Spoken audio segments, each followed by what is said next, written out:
করছি। তো আবার উপস্থিত হলাম আপনাদের মাঝে। আজকে আমরা দেখব এই টাইপের একটা অ্যাবাউট সেকশন আপনি কিভাবে তৈরি করতে পারেন খুব ইজিলি এন্ড স্মুথলি।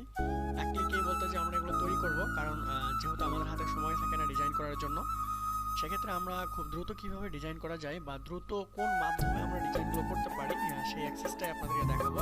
কারণ হচ্ছে অনেক ওয়েবসাইট ডিজাইন করার সময় দেখা যায় যে আমাদের হাতে সময় থাকে না ব্যাকগ্রাউন্ড অ্যাড করার জন্য, হেডিং, টাইটেল এবং এই যে উইজেটগুলো ব্যবহার করা হয় এগুলো অনেকেই সময় পায় না, আমরা সময়ের জন্য ব্যবহার করা হয় না।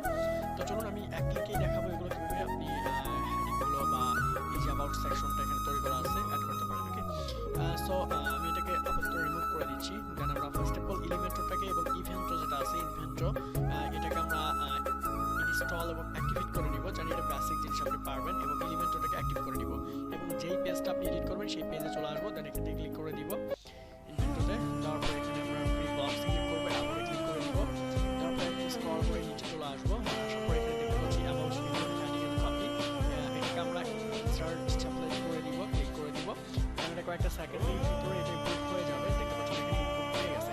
আপনি আপনার ইচ্ছা মতো হেডিং, টাইটেল, ডেসক্রিপশন সবকিছু চেঞ্জ করতে পারবেন। যদি ভিডিও চেঞ্জ করতে চান ভিডিওর উপরে ক্লিক করে দিবেন।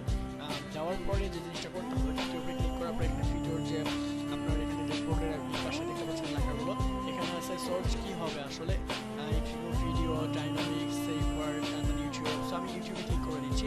ইউটিউবের যে কোনো ভিডিও যদি এখানে নিয়ে এসে দেন তাহলে ভিডিওটা সম্পূর্ণ লাইক দেন। আমি যদি এখানে যাই, যাওয়ার পরে আমার চ্যানেলে যদি আমি ভিজিট করি, ভিজিট করার পরে আমি এখান থেকে একটা ভিডিও নিব। আমি এই ভিডিওটাকে নিয়ে নিচ্ছি, কপি করতেছি, কপি লিঙ্ক অ্যাড্রেস করার পরে এখানে আমি পেস্ট করে দিচ্ছি। তারপর দেখুন এখানে ভিডিওটা চলে আসবে। তারপর আমরা কি করব, সরি আমরা এখান থেকে ভিডিওটা এখানে দেখতে পাচ্ছেন প্লে হয়ে গেছে অলরেডি। তো আমি এটাকে পজ করে রেখে দিচ্ছি এবং এই যে ইমেজ ওভারলে ক্লিক করব, ক্লিক করার পরে ইমেজটা বের হবে 720 বাই 390। এখানে আমি একটা ইমেজ সিলেক্ট করে দিতে পারি, আপনি চাইলে যে কোনো ইমেজ এখান থেকে অ্যাড করে দিতে পারেন। আপনার মন মতো বলতে পারেন যে আমার ভিডিওতে কি টাইপের ইমেজ থাকবে, আপনি এখানে সিলেক্ট করে দিতে পারবেন ইমেজটা। ওকে, তো এই হচ্ছে ইমেজের যে সিস্টেমটা গেল। আমরা চাইলে এখান থেকে আমাদের যে ডেস্কটপ আছে সেখান থেকে আমরা নিতে পারি ইমেজটাকে, ঠিক আছে। নিয়েও আপনি এখানে ব্যবহার করতে